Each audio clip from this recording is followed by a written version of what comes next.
ஓம் நம சிவாபியாம் நவயௌவனாபியாம் பரஸ்பராஸ்லிஷ்டவபுத்தராபியாம் நாகேந்திரகல்யாம் விஷகேதனாபியாம் நமோ நம சங்கர பார்வதிபியாம். இன்றைய தினம் ஆஷாட நவராத்திரி ஆரம்பமாகிறது. நான் முந்தைய பதிவில் சொன்னது போல தினமும் அம்பாளுடைய வடவழி ஸ்லோகமோ அல்லது தமிழ் பாசுரமோ ஏதாவது ஒன்று பூஜை அறையில் வழக்கேற்றி வைத்து பாராயணம் செய்து 9 நாட்களிலும் அம்பாளை ஆராதனை செய்ய வேண்டும். என்றைக்கு நமக்கு முடியுமோ அன்றைய தினம் 3 சுமங்கலிகளுக்கு சுப திரவியங்கள் கொடுத்து துர்காலட்சுமி சரஸ்வதியாக பாவித்து அவர்களை பிரார்த்தனை செய்தோமானால் இந்த ஆஷாட நவராத்திரியின் தேவதையான வராகி அம்மனின் பூர்ண அனுகிரகத்துடன் நாம் எல்லாவித நன்மையையும் பெற்று சுபிக்ஷமாக இருக்கலாம். இந்த வகையிலே ஆஷாட நவராத்திரியின் முதல் தினம் அபிராமி அந்தாதியில் அபிராமி பட்டரால் இயற்றப்பட்டுள்ள எல்லோரும் தெரிந்த ஒரு பாசுரத்தை நமது திருவள்ளூர் ராமசுப்பிரமணிய பாகவதர் இப்பொழுது இசையுடன் உங்களுக்கு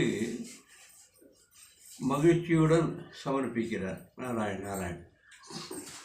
கலையாத கல்வியும் குறையாத வயதும் ஓர் கபடு வாராத நட்பும் கன்றாத வளமையும் குன்றாத இளமையும் கழுபிணியிலாத உடலும் கழுபிணியிலாத உடலும் சலியாத மனமும் அன்பு அகலாத மனைவியும் தவறாத சந்தானமும் தாழாத கீர்த்தியும் மாறாத வார்த்தையும் தாழாத கீர்த்தியும் மாறாத வார்த்தையும் ஓர் தடைகள் வாராத கொடையும்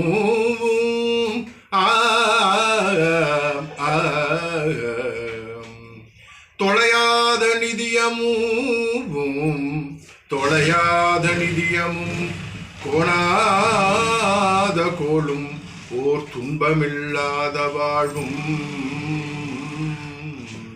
துய்யனின் பாதத்தின் அன்பும் உதவி பெரிய தொண்டரோடு கூட்டு கண்டாய் பெரிய தொண்டரோடு கூட்டு கண்டாய்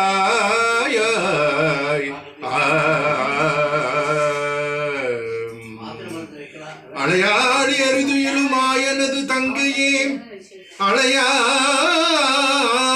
எரிதியிலும் மாயனது தங்கையே என் ஆதிகடவுரின் வாழ்வே என் அமுதீசர் ஒரு பாகம் மகளாத சுகபாணி என் அமுதீசர் ஒரு பாகம் அகலாத சுகபாணி அருள்வாய் நீ அபிராமியே.